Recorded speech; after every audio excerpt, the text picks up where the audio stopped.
अस्सलाम वालेकुम, सफ़ी न्यूज़ में खुश आमदीद। नाज़रीन, सऊदी हुकूमत की तरफ से गैर मुल्कियों के लिए खुशखबरी, ख़ास तौर पे उन भाइयों के लिए खुशखबरी जो इस वक्त सऊदी अरब में फंसे हुए हैं, जिन्होंने अपना खुरूज अवदा यानी छुट्टी की वीज़ा लगाए हुए है, लेकिन पाबंदी की वजह से वो लोग अपने मुल्क जा नहीं पा रहे।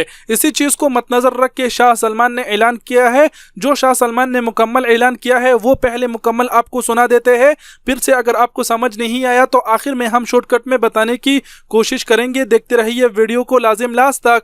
और वीडियो शुरू होने से पहले आपको बता दें कि इस वीडियो को खास तौर पर उन भाइयों के साथ जरूर शेयर करें जो सऊदी अरबिया में फंसे हुए हैं, जिन्होंने खुरूज अवदा यानी छुट्टी की वीज़ा लगाया हुआ है। तो पहले आप लोग शाह सलमान का मुकम्मल ऐलान सुन लीजिए, फिर लास्ट में बात करते हैं, तो गौर से सुनिएगा। तो सऊदी खबर रसा एजेंसी SPA के मुताबिक महकमा पासपोर्ट ने खादम हारिमीन शरीफीन शाह सलमान बिन अब्दुल अजीज के जनब से खसूसी हिदायत पर अमल करते हुए मुमलिकत में मौजूद तारकीन को मुराआत देने का ऐलान किया है। इस हवाले से जवाजात की जनब से जारी इलामिये में कहा गया है कि सनती या तिजारती शोबों से मुताल्लुक रखने वाले तारकीन वतन जिनकी एग्जिट एंड री एंट्री की मुद्दत 25 फरवरी से 24 जून 2020 तक थी और वो मौजूदा हालात की वजह से सफ़र नहीं कर सके, इनकी वीज़ों में खुदकार तरीके से 3 माह की तौसिया किसी फीस के बगैर कर दी जाएगी। महकमा पासपोर्ट जवाजात की जनब से मजीद कहा गया है कि खुरूज अवदा हासिल करने वाले तारकीन जो सफ़र नहीं कर सके, इन्हें महकमा की दफ्तर से रुजू करने की कतई ज़रूरत नहीं।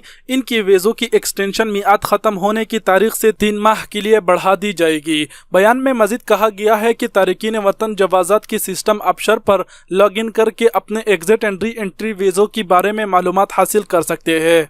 जी तो नाजरीन, मुकम्मल शाही फरमान तो हमने आपके साथ शेयर किया, लेकिन लास्ट में फिर भी शॉर्टकट में आप लोगों को बताते चलूँ कि दरअसल इन्होंने कहा यह है कि जिन गैर मुल्कियों ने खुरूज अवदा का वीज़ा लगाया हुआ है और वो 25 जून तक एक्सपायर होने वाली है, तो उन्होंने को फिक्र करने की ज़रूरत नहीं है, क्योंकि ऑटोमेटिक सिस्टम के ज़रिए उसमें टाइम बढ़ा दिया गया है। और ये जो टाइम बढ़ा दिया गया है ये बगैर फीस की बढ़ा दिया गया है। और इन्होंने कहा है कि किसी भी मकतब जाने की ज़रूरत नहीं है। अगर आप अपने खुरूज अवदा की डिटेल्स देखना चाहते हैं तो अपना अबशर लॉग इन करके आप देख सकते हैं। तो ये मुकम्मल बात इन्होंने बताई है जो हमने आपके साथ शेयर किया। और इस वीडियो को उन भाइयों के साथ ज़रूर शेयर करें जो इस वक्त सऊदी अरब में है और छुट्टी की वीज़ा लगाए हुए हैं। और अगर आप भी उनमें से एक है तो आपको किसी भी चीज़ की फिक्र करने की ज़रूरत नहीं है। वीडियो बहुत ही बड़ी हो गई, मैं माजरत चाहता हूँ। आप सबके कीमती वक्त का बहुत बहुत शुक्रिया। अपना बहुत सारा ख्याल रखिएगा। अल्लाह हाफिज़।